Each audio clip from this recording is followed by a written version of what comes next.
Welcome to the 5. Today is July 22nd, and here's the 5 things you need to know today. Should we even have the Olympics this year with COVID going on?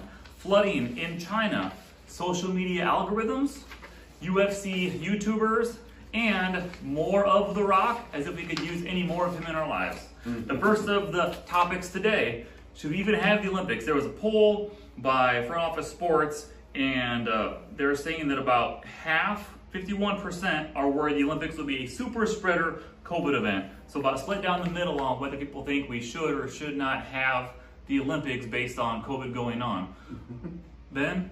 I mean, honestly, I just think it's bad timing.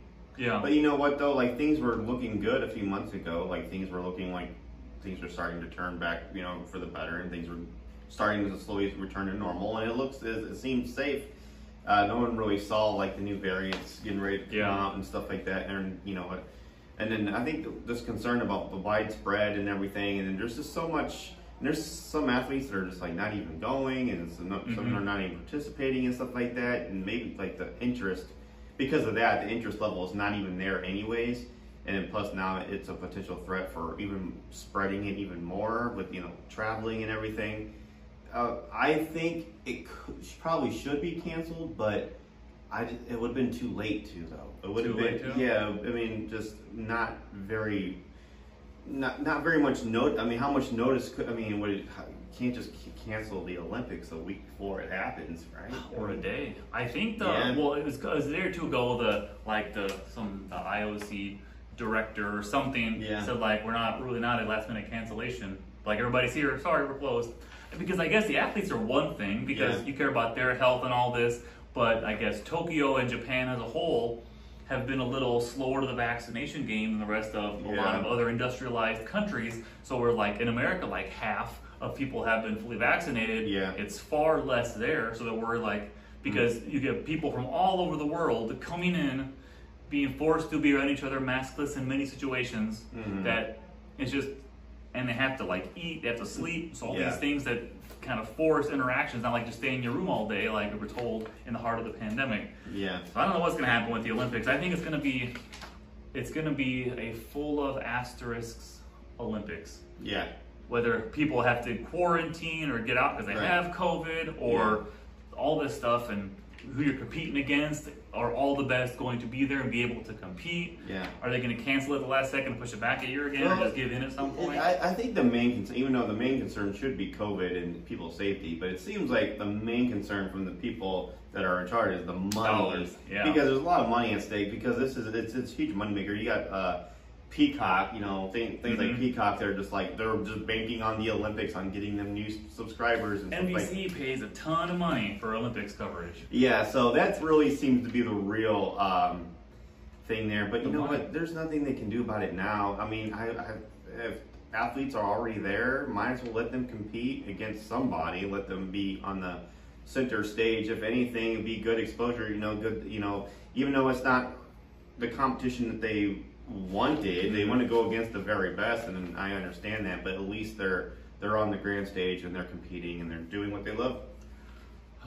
We'll see what happens. I think some events start. I think opening ceremonies are tomorrow night, and some events have already started today. So hopefully, I hope I'm wrong and there's not that many asterisks there, but I think there will be a few of like, some top tier competitor now can't compete because of quarantine or positive case or something like that. I'd be surprised if that doesn't happen. Taking a turn to China, there's been some really rough flooding going on. There are at least 12 people confirmed dead in China. Let's see, there's in the provincial capital Zhengzhou, I'm saying that right, but more than about 8 inches of rain fell in 1 hour on Tuesday, and that is some serious rain. More than 100,000 people have been evacuated from that, a city of 12.6 million. There's bad flooding in the subway systems. People are like trapped everywhere. That's rough. That is rough.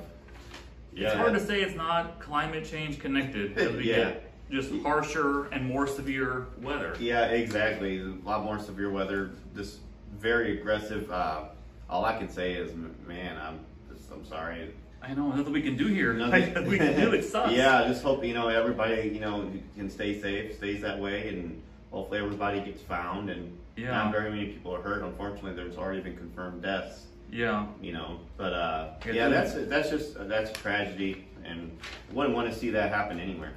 I know it's horrible, and people that deny like climate change exists, just look at the data. But I guess people that deny climate change exists aren't too keen on science and data. No. So trying to prove a point with something they don't believe in to begin with is a hard point to do. Yeah. That debate that's been going on for a very, very long time, and it won't ever seem to end. You know, I just hope that the stuff there, I hope people can recover. As we know, like flood damage can last a very long time, very expensive. I mean, that just uproots people's lives right there. I mean, I can't even imagine going through something like that. It would be pretty horrendous. Right. The third on today's thing's taking a bit of a swing to social media algorithms. The Wall Street Journal had an article talking about the algorithms that TikTok uses, and they pretty much only look at one thing to start, is how long you look at a particular video. And then based off of that, whether you watch the first second, 5 seconds, the whole thing, it gives anyone, people that hold the data, a really good idea of what you like to or not like to watch. See, I don't think that's much of a surprise to people like you and me who are on top of, you know, with the TikTok and the social media and everything. Like, I mean, anyone who gets on TikTok, without following anyone, you start to realize you're seeing the same videos. Around the same types of themes that you already watching, right? You're like, okay, I've seen this a lot, like in the same videos. That's not by accident. Like, that is a very powerful algorithm that TikTok has came up with, and it's very targeted, and it's going to expose things about yourself that you didn't even know. And I think it speaks to a broader thing that I think pretty much all the social media networks do that exact same thing. Like every time you watch a video, like Facebook, which a lot of people use as well, like how long you watch the video, things you like, share, comment on, all these things, it knows an awful lot about you. So people think like, if you watch a video about a particular thing, you notice like a day or two later, you see more videos about that same thing. It's not that thing is more common, it's that it knows you like to watch things like that. Exactly, and the timing of how long you watch these videos is a huge factor. I mean, every second you watch of a video, they're taking that in, and then they're using that information to find you more videos of the things that you did watch of that video. So it's very powerful. So you don't even have to watch the whole thing.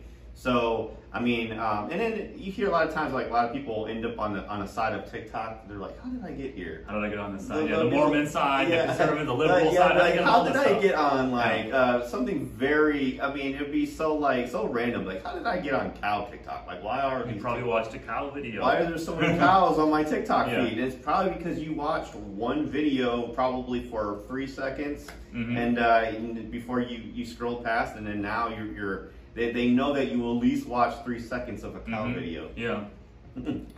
It's true. You end up on the certain sides of things, and I think that speaks to a bigger picture as well of like, so quote unquote fake news and media, political stuff. Because whatever side of political stuff you're on, like if you start liking and sharing things, you notice that you see all those same types of things. So it feeds you, it's a cycle, because it feeds you the news you already believe. It's like an echo. And then whatever it is, it just feeds you the exact same thing. It just snowballs. It really does. It's very powerful, and it's hard to get out of too, because you basically have to purposely like search for videos and watch those same videos to kind of break the algorithm from you. And you hear a lot of like a lot of people have a hard time. It can ruin relationships, really, because TikTok can kind of rat you out a little bit, you know, because if your significant other gets a hold of your phone and they see all the videos, they know you're getting those because that's what you've been looking at. So you're exactly right.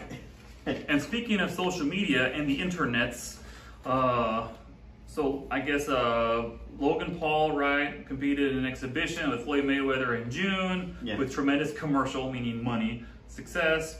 So they're thinking about another fight. YouTubers, it's all the rage now because they have a lot of attention. And there's one thing that like boxers and YouTubers seem to like, it's money and attention. And the UFC as well. The Paul Paul brothers, they are making millions off of people not liking them and wanting to see them get annihilated by professional fighters. That's how they're making their money, and they know that, and they're playing it so well. And I gotta say, hats off to them, because I would say they realize what's going for them, and they know that there's so many people out there that just cannot stand them and want to see them get knocked out.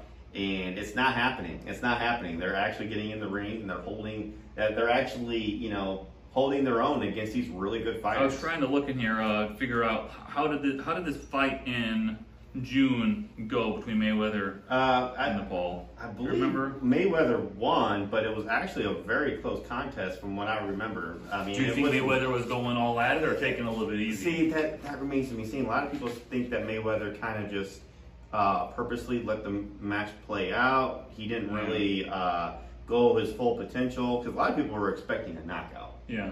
But the thing is, though, the Paul brothers are making so much money off of these fights that, like, they want to keep it going. So I would not be surprised if there was some mutual agreement. They're like, hey, let's take this to a draw. So so maybe we can have a part 2, or maybe you can fight the other brother and stuff like that. And that is just what I mean. And then also you got to remember, they're YouTubers, but now they're on like what, year 2 of doing this. They've been boxing for a long time. They've been trained by some really good coaches and stuff. They are professional boxers now. They're probably more well trained than you really can't debate that. Like, I think the YouTube the title that they have is kind of what's downplaying their talent, or their ability to fight, because of that. Because everyone thinks, oh, YouTubers, these are just people that just started off, in their mom's basement or somewhere, and they got super popular. But like,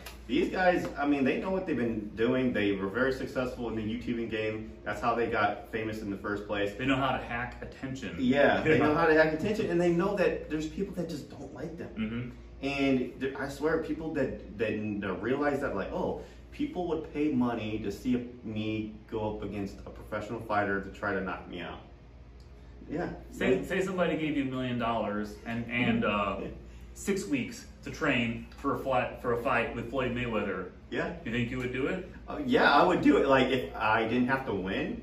Yeah, I mean, it's easy money. And training, like coaching and training. And that's the thing. Decent. And that's the thing too, though, is they're really the fact that they're trained and they know what they're doing. They don't really feel like it's a safety risk, because they know how to handle themselves. So they're not going to actually get pulverized like everybody thinks they will. Going in blind like one of us. So it wouldn't be like just one of us. Like, these guys, like we said, like, they've been training by professionals and stuff like that, and they know what they're talking about, and they know what they're doing in the ring, and also, like, the fact that they're fighting actual fighters, that's only giving them better experience for future fights. So these are not just run-of-the-mill low-key guys. These are actual professional fighters, and it's just that YouTube title is making everybody think of them less. Yeah.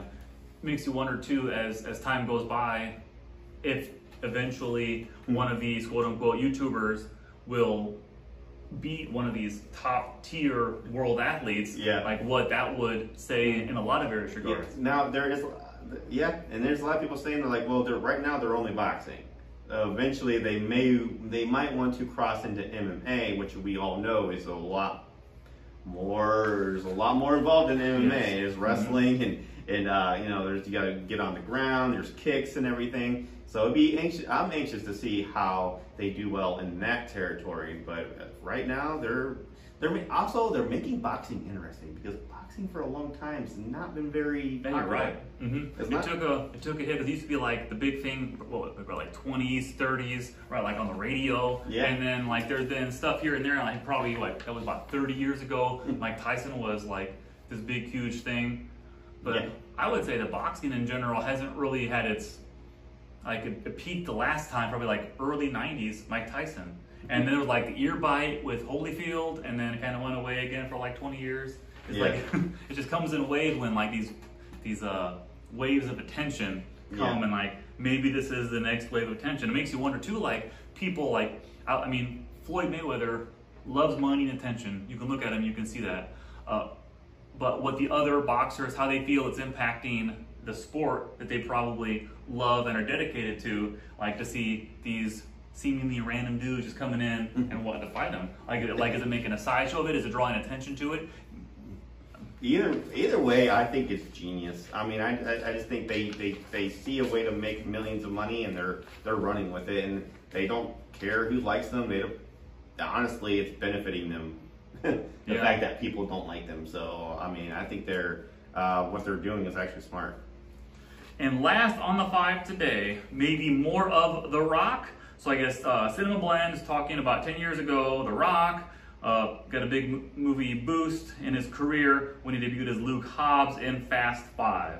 I haven't been able to keep up on the Fast and Furious movies. There's so many of them. Yeah. But I remember Joel, him and Jason Statham, right? Yes. So he was Luke Hobbs. Was he a good guy or a bad guy, or one that played both? Or he was not really. He was when he debuted in the Fast 5. He was more of the cop that was out to arrest Vin Diesel and Paul Walker team. He was more out to arrest them. Wasn't really bad. He was just a character that was doing his job within the movie. And then something I don't want, just in case for someone that hasn't seen him. And there's so many of them. But anyways, just. He ended up in jail at some point, right? Yeah, he ends up joining the team and becoming good and stuff like that. And in my opinion, it was when he entered the franchise is when it took it to a whole nother level, because not a lot of people cared about Tokyo Drift, even though that's a lot of people's personal favorite, like mine, because it was actually it was more geared towards racing and everything. Yeah. But Fast and the Furious 4 didn't get a whole lot of buzz. It was Fast 5 when Dwayne "The Rock" Johnson, when he joined the franchise, that is what catapulted it into what it is, what it is now. And they just released F9, and then one of the first things that people are saying, The Rock's not in it. That's the first thing they say. And then supposedly there's some beef between Vin Diesel and The Rock. Yeah, Vin Diesel and The Rock and stuff like that. And supposedly Vin Diesel made a comment about how he had to get The Rock to perform better or get out the best of him in previous movies. Basically Vin Diesel had to almost coach him or something like that. I didn't really understand. I'm sure he thinks that. I'm sure he thinks that, but I don't really know. I don't know. He doesn't have. With all due respect to Vin Diesel, his acting is not any better or worse than The Rock. You don't expect him to get a Best Actor this year? Yeah, because outside of Fast and the Furious, how many roles is he getting? Yeah, he's going to be known for that. He's been in other stuff, but he's going to look back on his legacy of career, and it's going to be the Fast and the Furious. Yeah. And I think he pushed back against that at first. The first one was so big, wasn't in the next couple, except for a cameo in the third one. Yeah. And I think you realize, I might not be as much of an actor outside of this franchise as I thought I was. Yeah, I think what it is, I think it kind of boils down to jealousy. Now, that's just my personal opinion. The fact that, it's the franchise started with Vin Diesel being almost kind of like the big guy and stuff like that. But when The Rock comes in the room, he almost towers almost everybody. Yeah. So I can kind of see where, and then also, The Rock also got his own spinoff from the franchise with the Hobbs and Shaw, and there's rumored to be a Hobbs and Shaw 2. So I can kind of see Vin Diesel being jealous that The Rock kind of stole the spotlight, so to say. I saw some article the other day. It was talking about the contracts of Vin Diesel and The Rock, and talking about how they have contractual things that they can't lose a fight, and how much they can get beat up in a fight, which is why you never really notice how much they interact with each other and all this stuff, and you kind of realize, because The Rock has to be the one to win fights.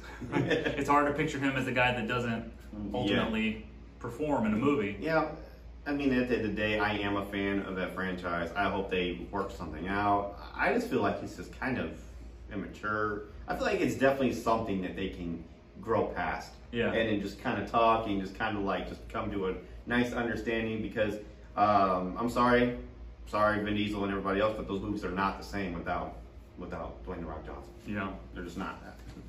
So going back over the 5 again, Olympics and COVID, will they happen, will they not? So far happening. Horrendous flooding in China, at least 12 dead so far. Unfortunately, probably more to come. Social media algorithms and how we see what we want to see. UFC YouTubers. And how much more of The Rock will we have in the Fast and the Furious? Time will tell. This has been The Five, TFT Supplies, TFT Talks, all of the above. To my right, Ben, I am Tyler. Thank you for watching and listening.